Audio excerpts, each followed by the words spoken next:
Hi everyone, welcome to ರೇಖಾ ಪ್ರಕಾಶ್ ಮನೆ ಊಟ. ನಾನು ಪ್ರೀವಿಯಸ್ ವೀಡಿಯೋಸಲ್ಲೆಲ್ಲ ಒಬ್ಬಟ್ಟು ಮಾಡೋದು ಹೇಗೆ, ಅದಕ್ಕೆ ಹೂರಣ ಮಾಡೋದು ಹೇಗೆ ಅಂತೆಲ್ಲ ತೋರಿಸಿದ್ದೀನಿ.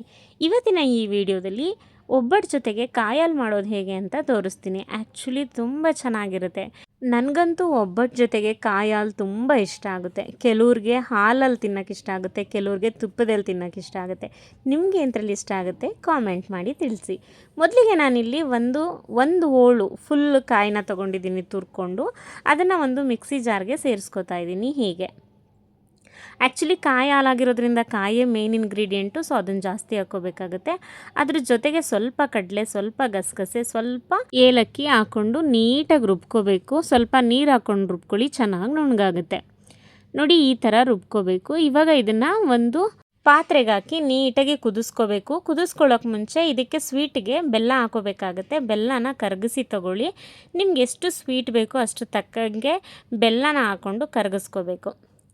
ನೋಡಿ, ನಾನಿಲ್ಲಿ ತೊಗೊಂಡಂಥ ಪಾತ್ರೆಗೆ ರುಬ್ಬಿರುವಂಥ ಕಾಯಿ ಮಿಶ್ರಣನ ಒಂದು ಪಾತ್ರೆಗೆ ಸೇರಿಸ್ಕೊಂಡೆ. ಸೊ ಅದಕ್ಕೆ ಇವಾಗ ಬೆಲ್ಲ ಕರಗಿಸ್ಕೊಂಡಿದ್ನಲ್ಲ, ಆ ನೀರನ್ನು ನಾನು ಆ್ಯಡ್ ಮಾಡ್ಕೋತಾ ಇದ್ದೀನಿ. ಇದು ಜಸ್ಟ್ ಕರಗಿದ್ರೆ ಸಾಕು, ಪಾಕ ಆ ಥರ ಎಲ್ಲ ಬರಬೇಕು ಅಂತ ಏನೂ ಇಲ್ಲ.